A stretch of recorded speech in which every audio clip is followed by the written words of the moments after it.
Hello everyone. आइए अब हम इंडियन पॉलिटी की टेस्ट सीरीज जो हमारी चल रही है उसमें अगले टेस्ट पे आते हैं, यानी टेस्ट नंबर 14।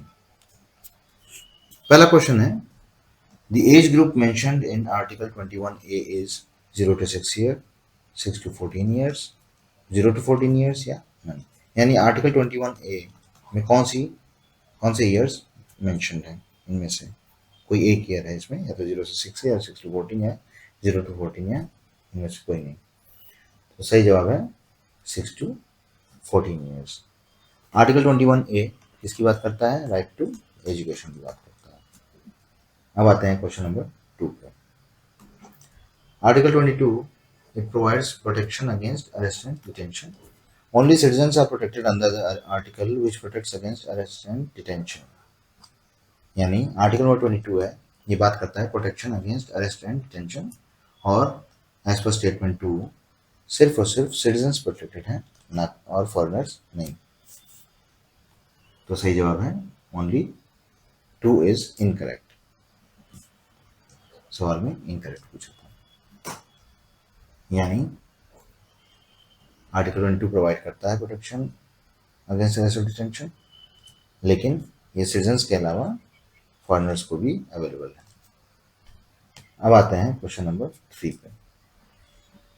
क्वेश्चन नंबर 3 ये कहता है, consider the following statements. Statement 1, article number 23 reads prohibition of employment of children in factories etcetera. Statement 2 कहता है कि the age for prohibition of employment of children in factories as mentioned in the concerned article is below 18 years. Article number 23 क्या read करता है? Prohibition of employment of children in factories etcetera. और statement 2 ये कहता है कि जो concerned article है, चाहे वो 23 भी हो, 22 हो, 24 हो, उसमें जो एज मेंशन्ड है बच्चों की, जिसके नीचे हम उन्हें एम्प्लॉय नहीं कर सकते हैं फैक्ट्रीज में, वो 18 ईयर्स है। तो सही जवाब है इसका, पूछा गया है करेक्ट कौन सा है। सही जवाब है नन।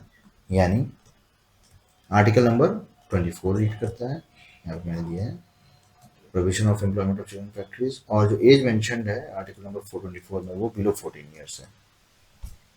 आई होप आपको ये क्वेश्चन समझ में आया होगा। अब आते हैं अगले क्वेश्चन पे, question number 4। Consider the following statements. Article number 25, as per statement 1, covers not only religious doctrines, beliefs, but also religious practices. और statement 2 ये कहता है, the right under Article 25 are available only to the citizens. यानी article number 25 जो कि freedom of conscience देता है, वो रिलीजियस डॉक्ट्रिन्स को भी प्रोटेक्ट करता है, जो रिलीजियस बिलीफ्स हैं, और रिलीजियस प्रैक्टिसेस को भी बिलीव करता है, एज पर स्टेटमेंट नंबर 1। और स्टेटमेंट 2 ये कह रहा है कि जो राइट है अंडर आर्टिकल 25, ये सिर्फ और सिर्फ सिटीजन्स को अवेलेबल है। तो उनमें से कौन सी स्टेटमेंट करेक्ट है? सही जवाब है ओनली 1। यानी जो राइट है अंडर आर्टिकल 25, ये सिटीजन्स के अलावा फॉरेनर्स को भी अवेलेबल है। अब आते हैं क्वेश्चन नंबर 5 पे।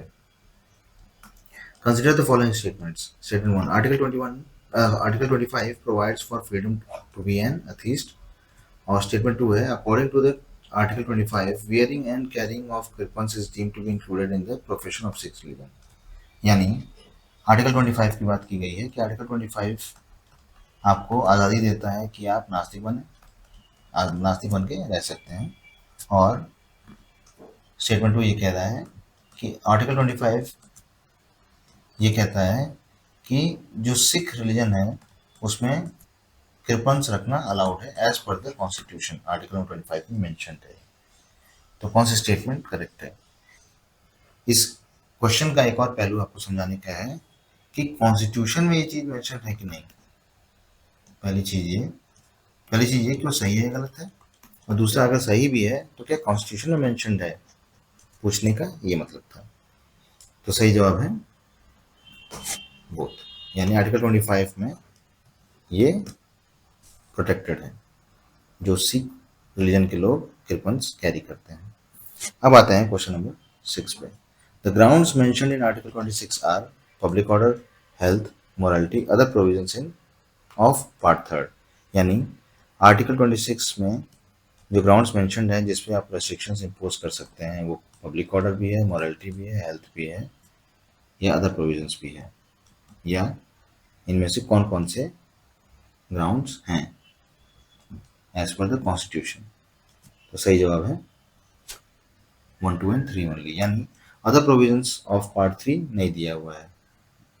कैसे? कॉन्स्टिट्यूशन में ये चीज ऐसे मेंशन है, subject to political order, morality and health, every religious denomination or any section thereof shall have the right, यानी अदर प्रोविजंस ऑफ पार्ट 3 नहीं मेंशन्ड है। अब आते हैं क्वेश्चन नंबर 7 पे। The rights available under Article 26 include to establish and maintain institutions of religious and charitable purpose, to manage its own affairs in matters of religion, and third, to own and acquire movable and immovable property, and fourth, to administer such property in accordance with law।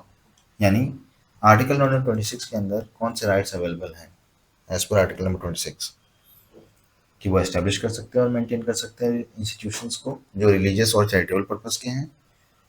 Second, वो manage कर सकते हैं अपने affairs को in the matters of religion. या third, वो own कर सकते हैं, एक्वायर कर सकते हैं मूवेबल और इमूवेबल प्रॉपर्टी, यानी चल संपत्ति।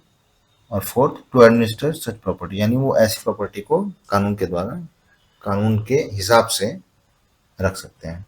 तो सही जवाब है ऑल 4 आर करेक्ट। अब आते हैं क्वेश्चन नंबर 8 पे। Consider the following statements. Statement 1, no religious instruction shall be provided in any educational institution wholly maintained out of state funds, यानी कोई भी अगर स्टेट फंड के द्वारा मेंटेन किया जा रहा है एजुकेशनल इंस्टीट्यूशन तो उसमें रिलीजियस इंस्ट्रक्शन नहीं दे सकते हैं एज पर statement 1। Statement 2, an educational institution administered by the state but established under any endowment or trust which requires imparting of religious instruction in such institution can impart, यानी कोई ऐसा educational institution जो state administer कर रहा है लेकिन establish किया गया है किसी ट्रस्ट के लिए के थ्रू या किसी एंडोमेंट के थ्रू, और वो रिलीजियस कैरेक्टर है उसका, वो इम्पार्ट कर सकता है रिलीजियस इंस्ट्रक्शन को। तो इनमें से कौन से स्टेटमेंट्स करेक्ट है? सही जवाब है सी, बोथ, यानी ये दोनों स्टेटमेंट्स सही हैं। अब आते हैं क्वेश्चन नंबर 9 पे।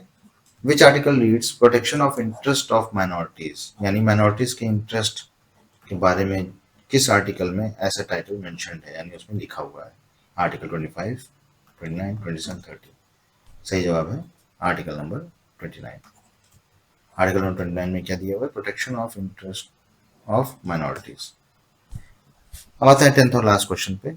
Which of the following fundamental rights are available to both citizens and foreigners but not enemy aliens, यानी ऐसी फंडामेंटल राइट्स जो सिटीजन्स को भी अवेलेबल है, फॉरेनर्स को, लेकिन एनिमी एलियंस को अवेलेबल नहीं है। आर्टिकल 15, आर्टिकल 19, आर्टिकल 21 या आर्टिकल 21A।